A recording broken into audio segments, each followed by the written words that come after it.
Hello বন্ধুরা, আজকের এই ভিডিওতে আমি আপনাদের সাথে শেয়ার করব প্লে স্টোরের দুইটি গুরুত্বপূর্ণ বিষয়, যেগুলো আপনার ফোনকে দীর্ঘদিন ধরে স্মুথ এবং ফাস্ট রাখতে অনেক বড় ভূমিকা রাখে। তাই আপনাদের কাছে ছোট্ট একটা রিকোয়েস্ট, ভিডিওটা স্কিপ না করে একদম শেষ পর্যন্ত দেখবেন, কারণ প্রতিটা পয়েন্ট আপনাদের জন্য অনেক কাজে লাগবে। তো বন্ধুরা, 1 নম্বর পয়েন্টটা হচ্ছে আপনার প্লে স্টোরটাকে আপডেট করতে হবে। বন্ধুরা, প্লে স্টোর আপডেট না করা থাকলে কিন্তু আপনার ফোনটা অনেক স্লো কাজ করে, আপনার ফোনের স্পিড অনেকটা লো হয়ে যায়। এবং সেটা কিভাবে আপডেট করবেন চলুন দেখে আসি। এটার জন্য সবার প্রথমে আপনার ফোন থেকে প্লে স্টোরটাকে ওপেন করে নেবেন।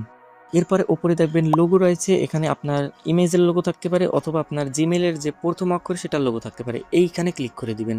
এরপরে একটু নিচে চলে যাবেন, এইখানে দেখুন সেটিংস নামে একটা অপশন আছে, এইখানে ক্লিক করে দিবেন। এরপরে এখানে যে নিচে একবারে অ্যাবাউট অপশন আছে, এই অ্যাবাউটের উপরে ক্লিক করে দিবেন। এরপরে দেখুন এখানে নিচে লেখা আছে আপডেট প্লে স্টোর, তো এই আপডেট প্লে স্টোর এইটার উপরে ক্লিক করে দিবেন। এরপরে এখানে গট ইট এইখানে ক্লিক করে দিবেন। এরপরে কিন্তু আপনার প্লে স্টোরটা আপডেট হয়ে গেছে, দেখুন এখানে ভার্সন দেখাচ্ছে। তো প্লে স্টোর আপডেট করা হয়ে গেলে কিন্তু আপনারা এখান থেকে বেরিয়ে একবারে এটাকে কেটে দিবেন। এরপরে প্লে স্টোরের যে 2 নাম্বার সেটিংসটি দেখাবো, এটা আপনাদের জন্য আরো মোস্ট ইম্পর্টেন্ট একটা বিষয়। এটা করার জন্য আবারও প্লে স্টোরটাকে ওপেন করে নেবেন। এরপরে আবারও উপরের লোগোটাতে ক্লিক করে দিবেন। এরপরে এইখানে দেখুন একটা অপশন আছে প্লে প্রোটেক্ট, এইখানে ক্লিক করে দিবেন।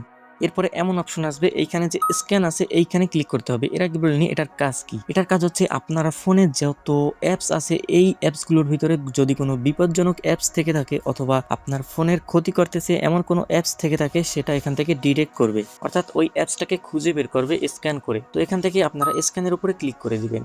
দেখুন স্ক্যানিং হচ্ছে, মানে আমার পুরো ফোনটাকে স্ক্যান করে বলে দিবে আমার ফোনে কোনো বিপজ্জনক অ্যাপস রয়েছে কিনা। তাইলে আপনি বুঝতে পারবেন ওই অ্যাপসটা আপনার ফোনের জন্য বিপজ্জনক, ওই অ্যাপসটাকে আপনি ডিলিট করে দিবেন, অর্থাৎ আনইনস্টল করে দিবেন। দেখুন এখানে বলতেছে নো হার্মফুল অ্যাপস ফাউন্ড, এর মানে আমার এই ফোনের ভিতরে কোনো বিপজ্জনক অ্যাপস নাই যেই অ্যাপসটা আমার ফোনের ক্ষতি করতে পারে। তো এভাবে আপনারা এটা অবশ্যই প্রতি মাসে একবার হলেও চেক করবেন। তো এই দুইটি বিষয় আপনাদের জন্য খুবই গুরুত্বপূর্ণ একটা বিষয় ছিল, তাই আপনাদের সাথে শেয়ার করলাম। তো ভিডিওটা আপনাদের কাছে কেমন লাগলো, কতটা উপকার আসলো, অবশ্যই কমেন্টে বলে যাবেন। এবং ভিডিওটা সামান্য পরিমাণে ভালো লেগে থাকলে একটা লাইক দিয়ে এই চ্যানেলটা সাবস্ক্রাইব করে পাশে থাকা বেল আইকনটা অন করে দিবেন। আজকের মতো এখানেই বিদায় নিচ্ছি, আল্লাহ হাফেজ।